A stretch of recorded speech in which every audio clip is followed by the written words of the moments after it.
많은 분들이 곤히 잠들었을 새벽 3시가 조금 넘은 시각이었습니다.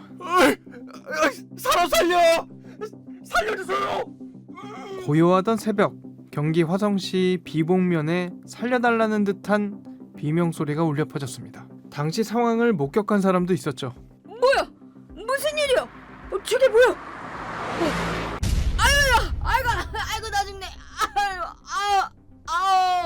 이거 살인의 뺑소니 아니야? 당장 신고해야겠네. 거기 경찰서죠? 제가 지금 살인 사건을 목격했습니다. 택시가 사람을 치고 다닌다, 살인 사건을 목격한 것 같다는 신고 전화를 받은 경찰은 즉각 현장으로 출동했습니다. 하지만 사고를 일으켰다는 그 택시는 이미 도주한 상태였죠. 그렇게 1시간여가 지났을 즈음이었습니다. 112입니다. 여기 서초구 방배동인데요. 여기 바퀴 없는 택시가 돌아다니고 있거든요. 예? 바퀴 없는 택시요? 바로 출동하겠습니다. 바퀴 없는 택시가 돌아다니고 있다는 신고 전화. 과연 무슨 일이 있었던 걸까요? 오늘 사건 엑스파일에서 이 사건 자세히 살펴보겠습니다.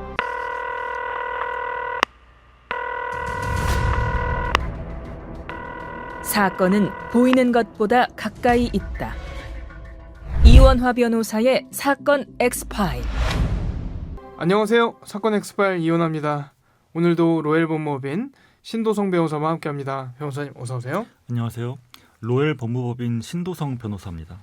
네, 정말 최근에 발생했던 사건입니다. 아직 수사가 완전히 끝난 것도 아닌 상황으로 보이는데 경찰에 바퀴 없는 차량이 돌아다닌다는 신고 전화가 한통 들어왔다.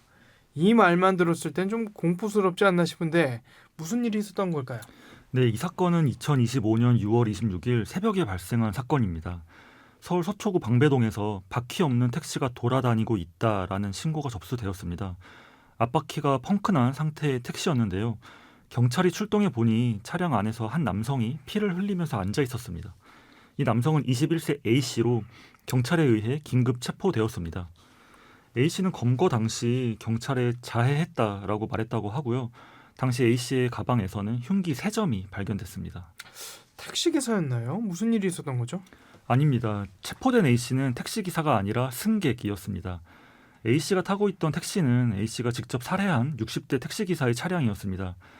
A씨는 택시기사를 흉기로 살해한 후 그 택시를 직접 몰고 도주한 겁니다.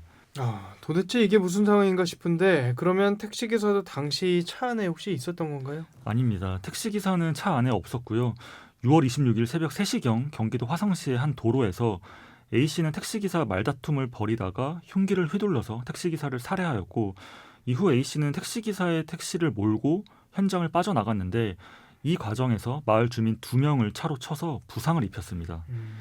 당시 마을 주민들은 택시가 사람들을 치고 다닌다, 또 택시기사가 쓰러져 있다는 등의 신고를 했고 경찰이 출동했을 때는 이미 A씨가 도주한 상태였습니다. 택시기사는 119에 의해 병원으로 이송됐지만 결국 사망했습니다. 마을 주민 2명은 각각 골절과 타박상을 입었지만 생명에는 지장이 없는 상태입니다. 택시 기사를 흉기로 살해하고 그 피해자의 택시를 몰아서 마을 주민들까지 치고 달아났다는 건데 원한이라도 있었던 건가요? 왜 이 사달이 난 거죠? 현재까지 조사된 바로는 A씨와 택시기사 사이에 특별한 원한 관계는 없었던 것으로 보입니다. A씨는 경찰 조사에서 서울 강남구에서 택시기사의 택시를 타고 화성시에 있는 자신의 집으로 가던 중이었다라고 진술했습니다. 그런데 택시기사가 길을 제대로 찾지 못하고 약 30분간 헤매면서 실랑이가 벌어졌고 이 과정에서 A씨가 격분해서 범행에 이른 것으로 파악되고 있습니다.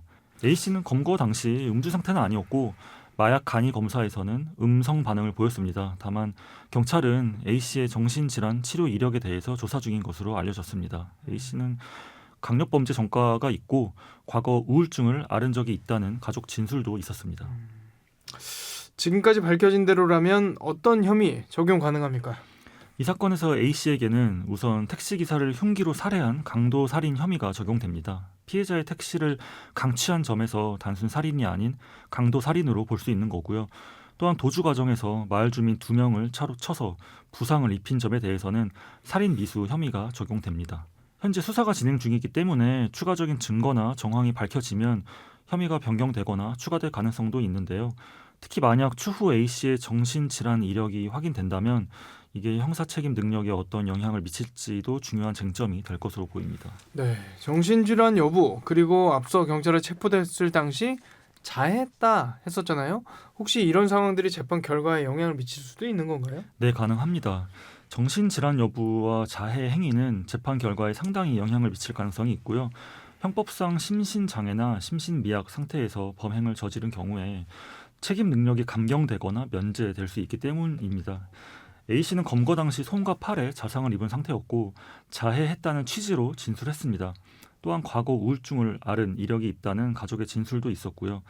이러한 정황은 A씨가 범행 당시 정상적인 판단 능력이 저하된 상태였을 가능성을 보여줍니다. 하지만 정신질환이 있다고 해서 반드시 형사 책임이 면제되거나 감경되는 것은 아닙니다. 법원은 범행 당시 피고인이 자신의 행위의 옳고 그름을 판단할 능력과 그 판단에 따라 행동을 통제할 수 있었는지를 종합적으로 판단합니다. 특히 계획성이 있었는지, 범행 후 증거인멸 시도나 도주 행위 등 합리적 판단을 했는지 등이 중요한 고려사항이 됩니다. A씨의 경우에는 범행 후에 택시를 몰고 도주한 점, 서울까지 40km가량을 운전해 이동한 점 등은 어느 정도 판단 능력이 있었음을 보여주는 정황이 될 수 있습니다. 20대 남성이 별다른 이유 없이 60대 택시기사를 흉기로 찔러 살해한 사건. 몇 년 전에도 비슷한 사건이 하나 있었던 걸로 기억하거든요. 네, 말씀하신 사건은 2021년 5월에 발생한 분당 택시기사 살인 사건입니다. 22세 남성 A씨가 69세 택시기사를 흉기로 수차례 찔러 살해한 사건이었습니다. 당시 대학 휴학생이었던 A씨는 인천에서 택시를 타고 분당으로 가던 중 갑자기 돌변해서 운전 중이던 택시기사를 과도로 난자했습니다. 택시기사는 목과 가슴, 옆구리 등에 다수의 자상을 입고 쓰러졌고 A씨는 범행 직후에 운전석으로 넘어가서 택시를 몰고 후진하다가 가로수를 들이받고 사고를 냈습니다. A씨는 택시에서 나가려다가 인근에 있던 견인차 기사에 의해 도주를 제지당했고 뒤이어 도착한 경찰에 의해 현행범으로 체포됐습니다.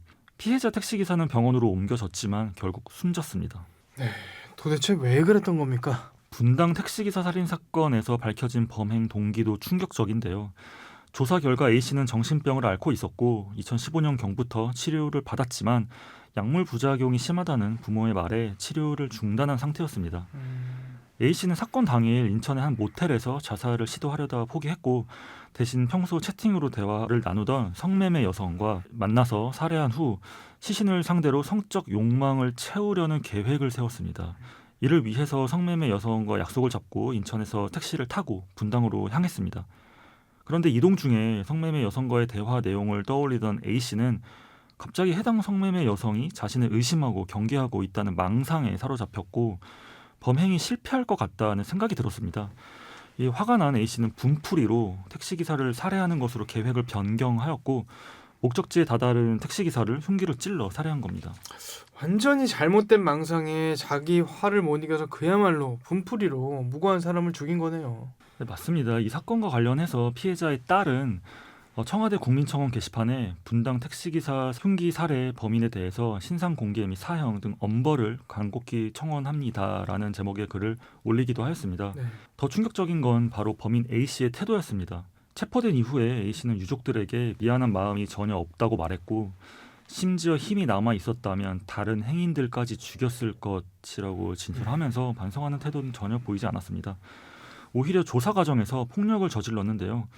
법무부 직원이 조사차 면담을 왔을 때 볼펜으로 조사관의 머리를 수차례 내리찍어서 중상을 입게 했고 다른 조사관 역시 이를 말리는 과정에서 부상을 입기도 했습니다.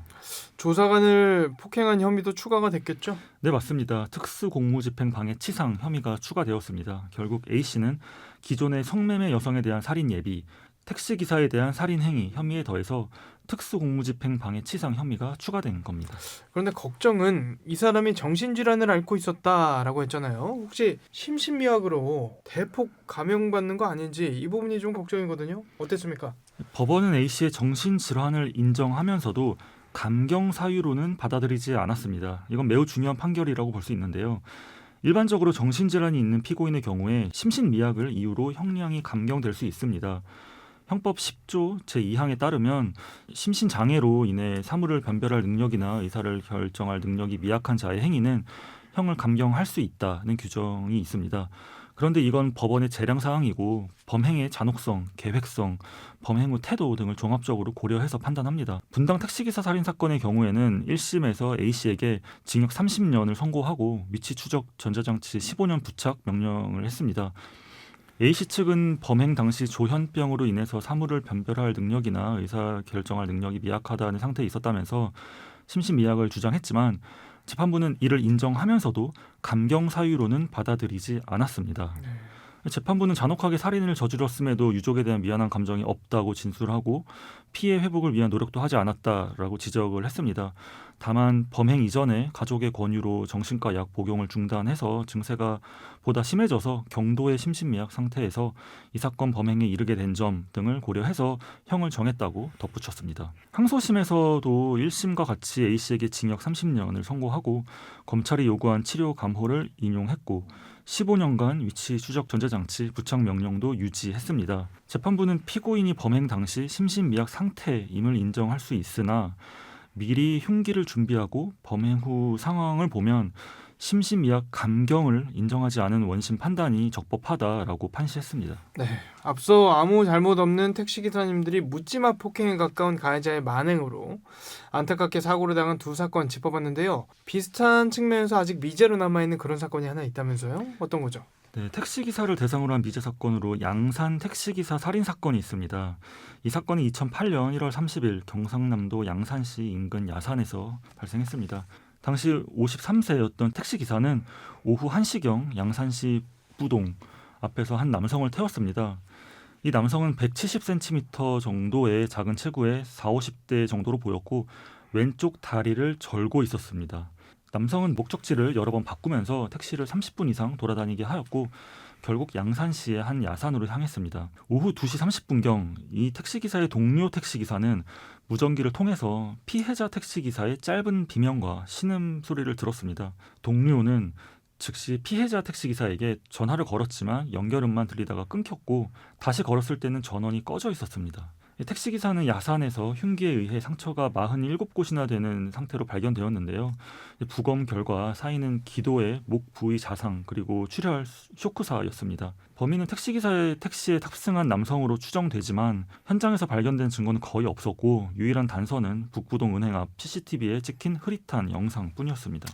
흉기로 인해 찔린 상처만 거의 50곳에 달한다는 점이 굉장히 잔인하다 싶은데 왜 아직까지 미제로 남은 거죠? 첫째로 범행 장소가 인적이 드문 야산 중턱이었기 때문에 목격자가 전혀 없었습니다. 사건이 한낮에 발생했음에도 불구하고 사건 직후 현장을 지나간 차량 한 대만 있었을 뿐이고 그마저도 특이한 점을 발견하지 못했다고 진술했습니다. 둘째로 범인이 증거를 거의 남기지 않았는데요. 차량 안에서 피해자의 혈흔이나 모발 5점, 범인 것으로 보이는 손수건이 발견됐지만 DNA는 검출되지 않았습니다. 피해자의 휴대폰 지문도 모두 지워진 상태였고요. 셋째로 유일한 증거인 CCTV 영상의 화질이 매우 나빴습니다. 북부동 은행 앞에서 택시에 승차하는 용의자의 모습이 찍혔지만 흑백 화질이 너무 나빠서 얼굴은커녕 성별 구별도 쉽지 않았습니다. 단지 걸음걸이가 다소 이상하다는 점, 즉 왼쪽 다리가 불편한 사람일 가능성만 확인할 수 있었습니다. 넷째로 범행 동기도 불분명합니다. 돈이나 다른 물품이 없어지지 않았기 때문에 강도 목적이 아니었을 가능성이 높습니다. 일부에서는 범인이 의도적으로 피해자를 노렸을 가능성을 제기하기도 했는데요. 범인이 피해자의 차를 타기 전에 앞서 오던 빈 택시를 보고 그냥 보낸 점도 의문으로 남아 있습니다. 그나마 다행인 건 2015년부터 살인죄의 공소시효가 폐지되었기 때문에 언제든지 범인이 잡히면 법적 처벌이 가능하다는 점인데요. 그렇기 때문에 끝까지 포기하지 말아야 할 것으로 보입니다.